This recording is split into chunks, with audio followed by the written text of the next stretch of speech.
Pada kesempatan kali ini, saya akan membagikan strategi membeli saham. Namun sebelumnya, beberapa kesempatan sebelumnya, saya pernah membagikan tentang step by step cara analisis saham, di mana saya mulai dari screening, analisis, sampai kepada membuat trading plan-nya. Di mana pada kesempatan kali itu, kita membahas sebuah emiten yang kita analisis, yaitu ADAR. Kini akan kita lihat bagaimana perkembangan dari emiten tersebut.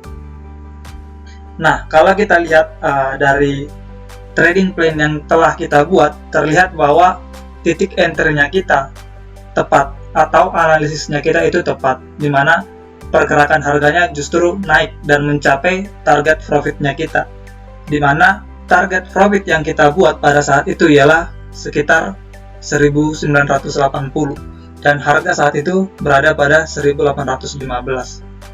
Nah, terlihat bahwa target profitnya kita tercapai, yaitu di garis resisten. Bahkan kini telah menembus garis resistennya. Itu sekian informasinya.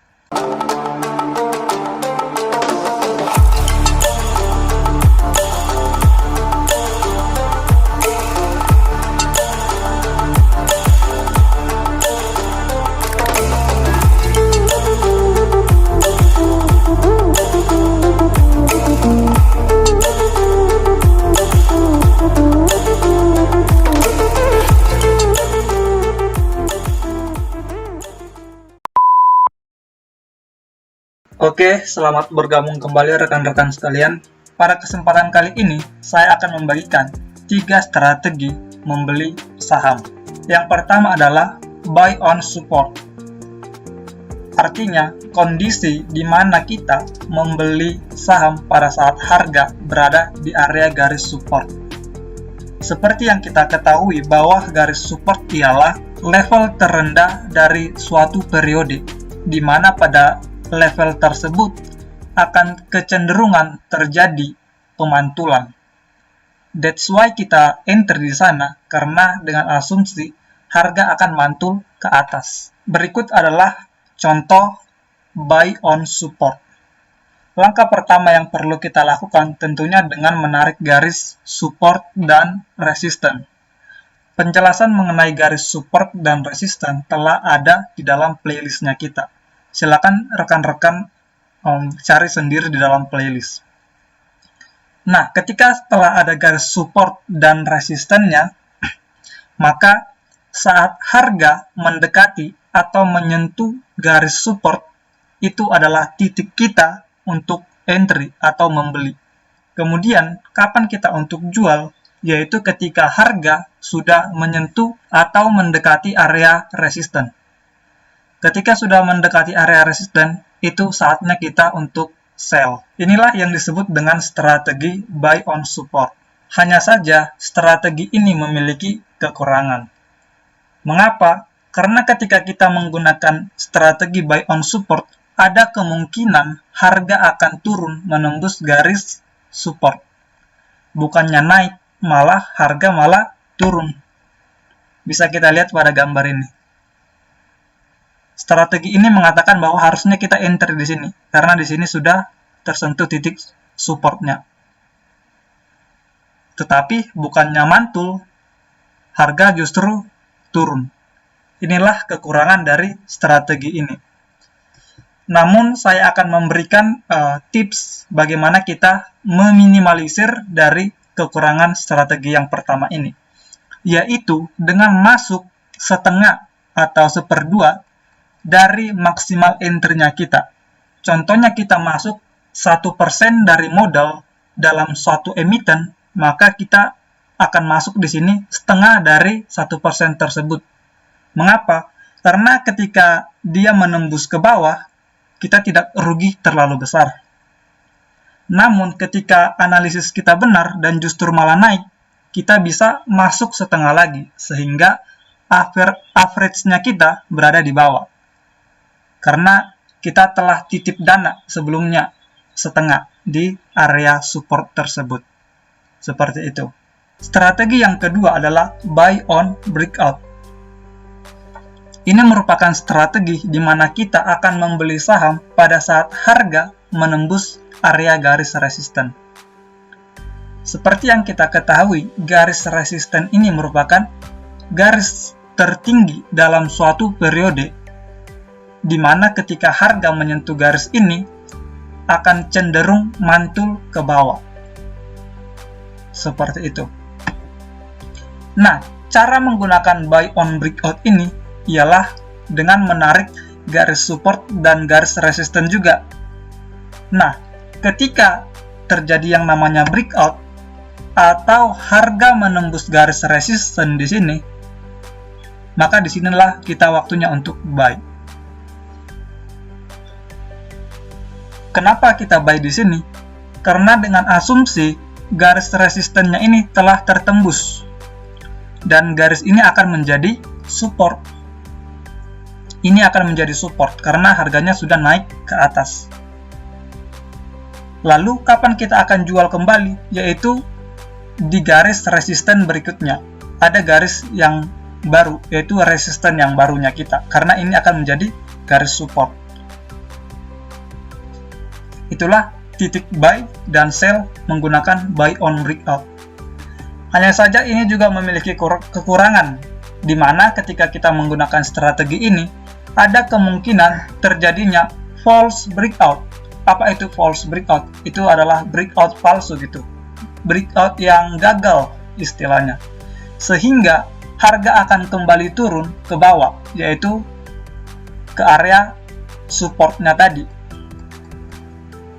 Bisa kita lihat pada gambar, di sini telah menembus garis resisten. Tetapi bukannya melanjutkan ke atas, justru malah ke bawah. Padahal di sini sudah tertembus. Inilah yang disebut dengan false breakout. Inilah kekurangan dari strategi kedua ini gitu. Jadi tidak serta-merta candle yang titik close-nya sudah menembus garis resisten itu akan lanjut ke atas. Bisa terjadi false breakout. Seperti pada gambar ini. Maka strategi yang dapat kita lakukan adalah serupa, masuk setengah dari maksimal entry-nya kita. Seperti pada gambar berikut ini, ketika dia menembus garis resisten di sini, maka strategi buy on breakout ini memberikan sinyal kepada kita bahwa harusnya kita beli karena titik close-nya di sini sudah menembus resisten. Hanya saja di sini candle selanjutnya merah, bahkan selanjutnya juga doji. Apakah ini akan false breakout atau akan melanjutkan ke atas? Tidak ada yang tahu gitu. Makanya strategi yang harus kita gunakan adalah masuk setengah dari maksimal entry-nya kita. Karena di titik ini apa saja bisa terjadi gitu. Tidak ada yang pasti di dunia pasar saham seperti itu. Strategi yang ketiga ialah buy on koreksi.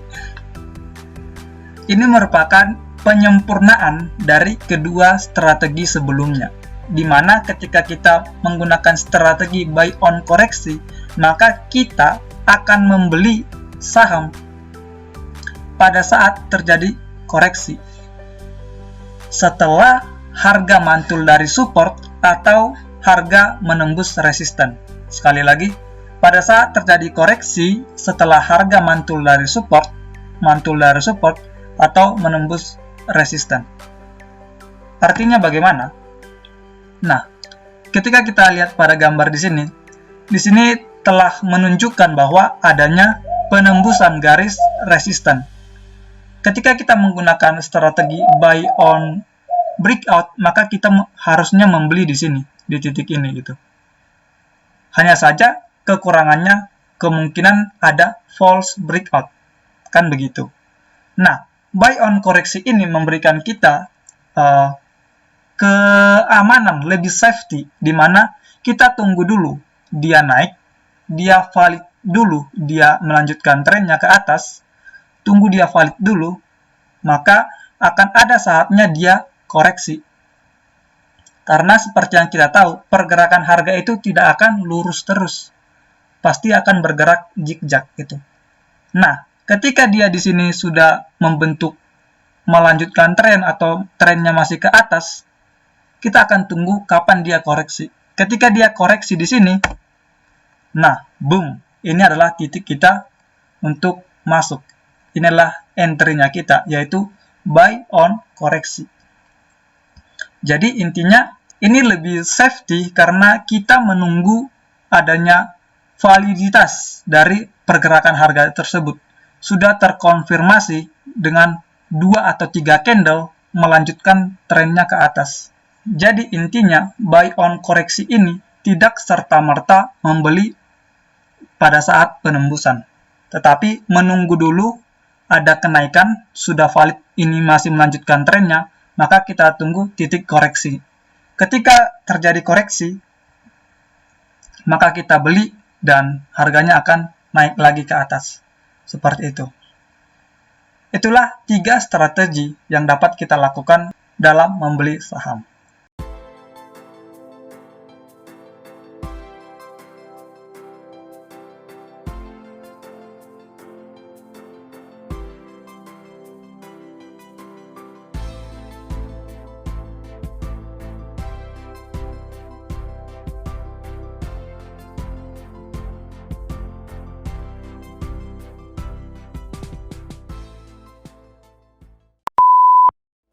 Nah, setelah rekan-rekan mendengarkan penjelasan ketiga strategi tersebut, nah, di sini per tanggal 16 Desember, saham Adro yang sebelumnya kita analisa, sini telah menembus yang namanya resisten. Telah menembus resistennya. Maka, teman-teman akan menggunakan strategi yang mana nih? Yang pertama, yang kedua, atau yang ketiga? Selain itu ada juga saham MTEK, di mana saham ini juga telah menembus yang namanya resisten. Teman-teman akan menggunakan strategi yang mana nih? Yang pertama, yang kedua, atau yang ketiga? Terima kasih. Jangan lupa untuk cek pembelajaran selanjutnya di playlist. Terima kasih.